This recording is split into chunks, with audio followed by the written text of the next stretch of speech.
नोंथांमोना दिनै देरहानो हाबाय मा फोरमायगोन? दिनैहाय जोबोद गोजोननायनि दिन दिनै नैबे गामि साखाथियाव एनडिएनि केन्डिडेट बिजाथि श्री बिमल कुमार ब्रह्मआ देरहासार जादों।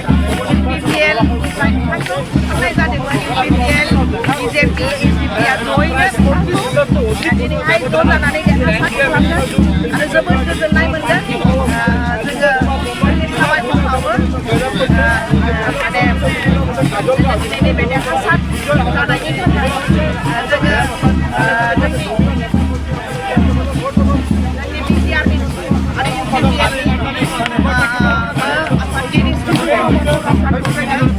साबायखर बावो आरो श्री बिजाथि जाय देरहासार जानाय बिमल कुमार ब्रह्म बिथांखौ जोङो इलेक्सन होयो आरो लोगोसे जोङो डक्टर हेमन्त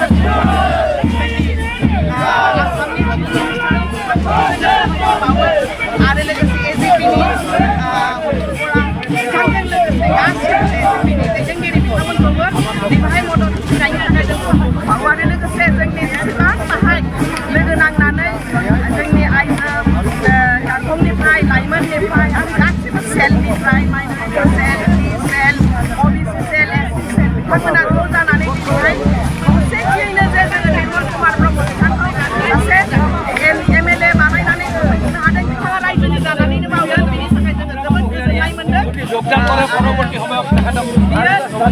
जोङो मिजिंथियो फैगौ बिटिआर इलेक्सनावबो जोङो बेबादियैनो एकदम बिराद मोजां नाम्बाराव जोङो देरहासार जेननाय बिथांमोनखौ मा बुंहरगोन?